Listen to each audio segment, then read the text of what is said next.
Yo, what's good everyone? Welcome to this video. So today we're going to be talking about, in my opinion, one of the best songs ever written of all time. I know this might be a little bit goofy, but it's kind of true. This song is called Night of the Wind by Crush 40. It's on the soundtrack of Sonic and the Black Knight. Really good game, very terrible gameplay. But I'm here to talk about the reasons why I think it's great. It starts with the main riff and a clicking sound you hear that goes.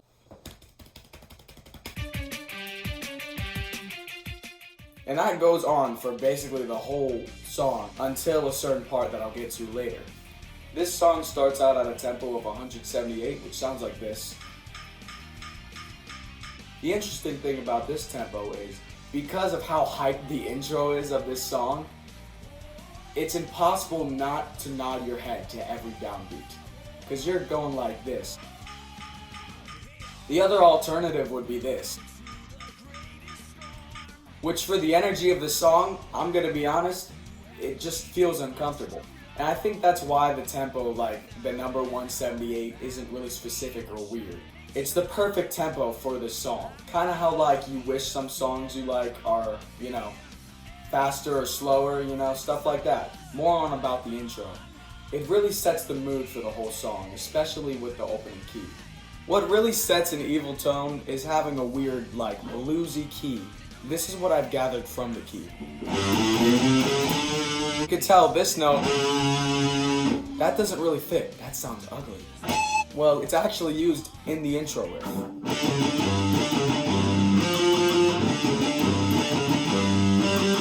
This disgusting note is used in the intro riff. They could have done this.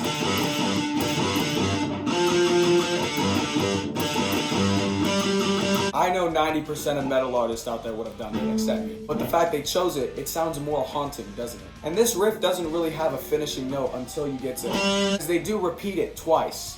And it ends on, and then it finishes actually on. The first loop ends here, second loop ends here. End of the first loop. So it's kind of building up.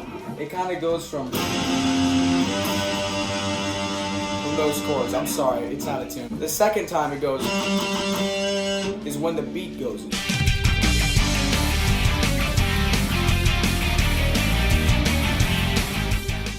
And they found chords that actually really match the, build up of these two chords.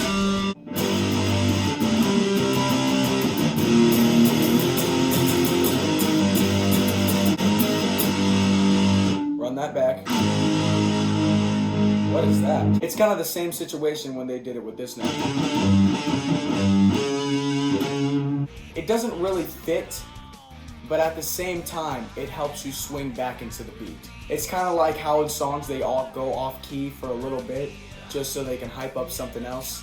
But this time it doesn't feel as uncomfortable.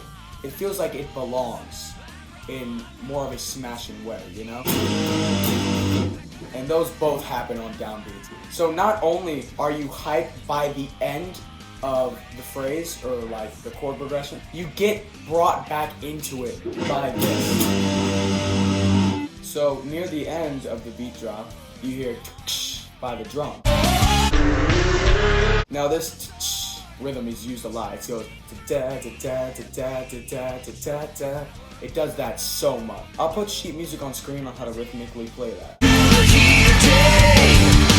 As you probably just heard, the verse is played like this. Now what's really interesting about this is that they chose to implement more rhythm into this, like how they did with the beginning chord progression, but except way more rhythm demanding, which adds a lot of style to it, and frankly makes it sound a lot less boring, and a lot less poppy too. Imagine if it was literally this.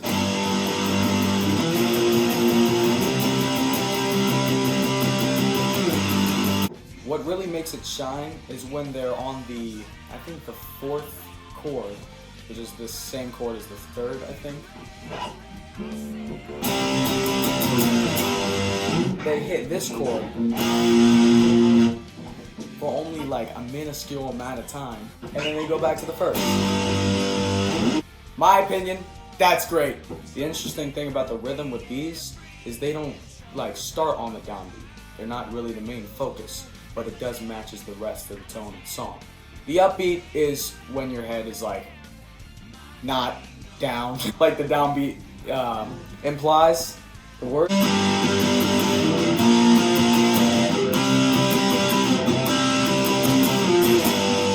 After the verse happens, you get the same chord progression, but the fourth chord is changed to the upper one. And because it's changed to the upper one, it's such a good progression because the pre-chorus literally is almost not the same distance, but it goes. It just keeps going up. Feels like the pre-chorus is blending into the verse and it flows seamlessly. There's not some big key change that you can feel.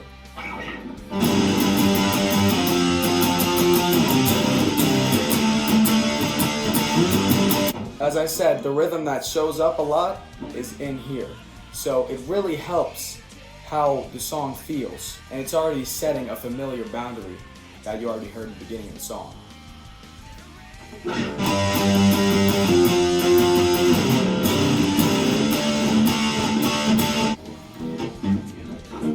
So in the second phrase, or the loop of it, the chords are like this.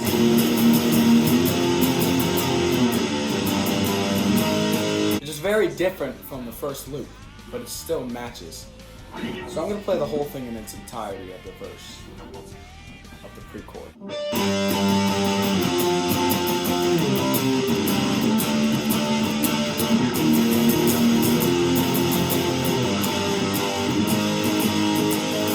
After a bit of that, they do a lot of slides. Not really slides, but it goes from, like it bounces from one note to another.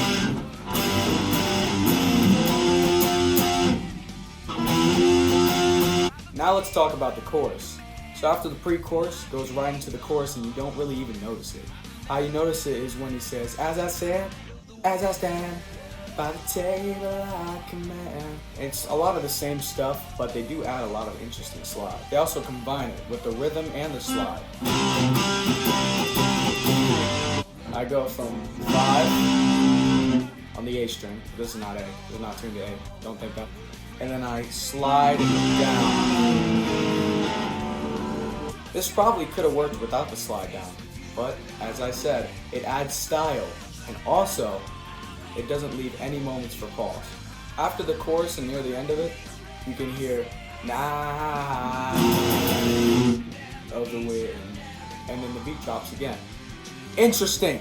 This is very interesting. They could have just done a dramatic pause before the dun dun dun dun "Night of the wind" instead of "Night."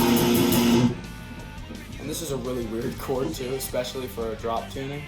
Oh, not a drop tuning, but like, you know, tunings I'm used to playing in. It doesn't cover the whole, it doesn't cover it. It leaves this string out and this string out.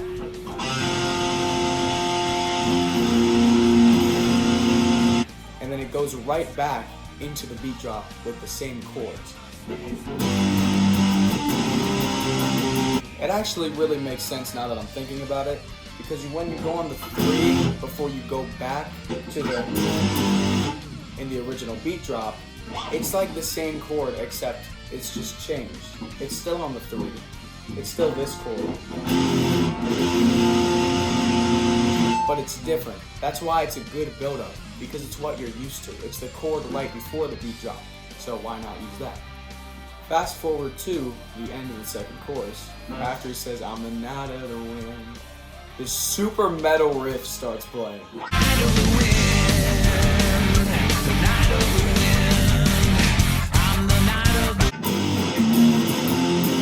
And it really sets you up for something just like how the original beat drop did.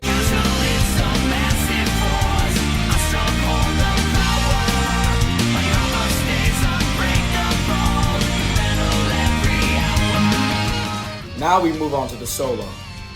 After a great build-up by the chords, we're met with a very weird scramble of notes that really matches the main, like, riff.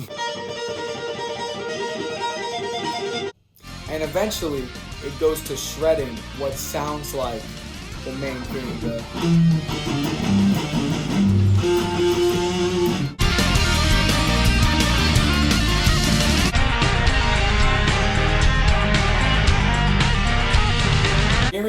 solo, there's these triplets, which is the only triplets in the song to mention a slowdown, so that the solo is coming to a stop soon.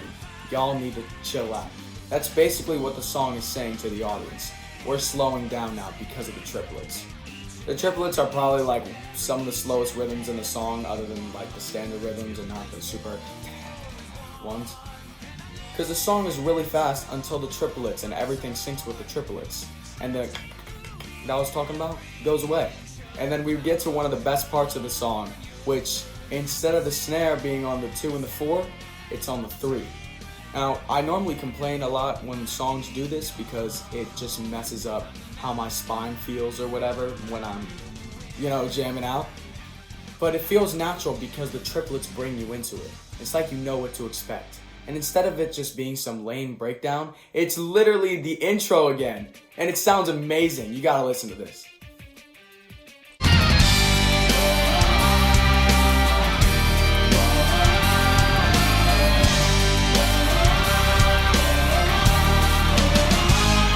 Now there are some bass parts in the song too. So that's why I'm moving on to the next section.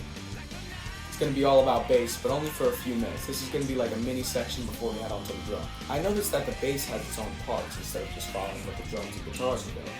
And yes, all the instruments do sync up and they're all beautiful, but they are different. Now I don't really play bass that much. I know how to play it, and I don't have a bass at my house, so I can't just learn this stuff right now and show you. But I will definitely cut up some moments, and I'll definitely show you like bass parts in the song that I think are utterly beautiful. It just shines light into the whole song.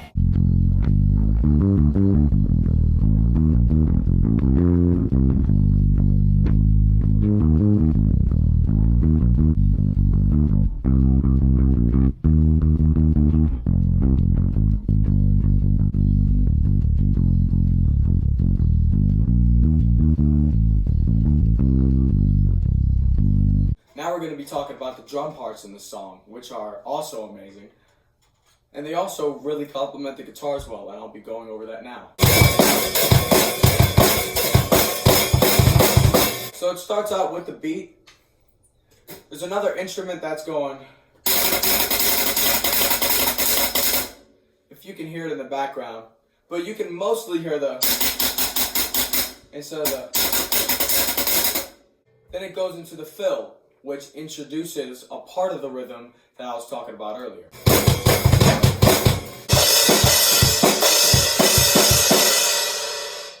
Instead of just switching from the crash to the snare the whole time in good consecutive order, it changes. It could have went like this. After the solo, the rhythm changes up, and I already showed you that. I don't really know the last fill, but it sounds really good. And I really bet that it's the double bass what they're using the.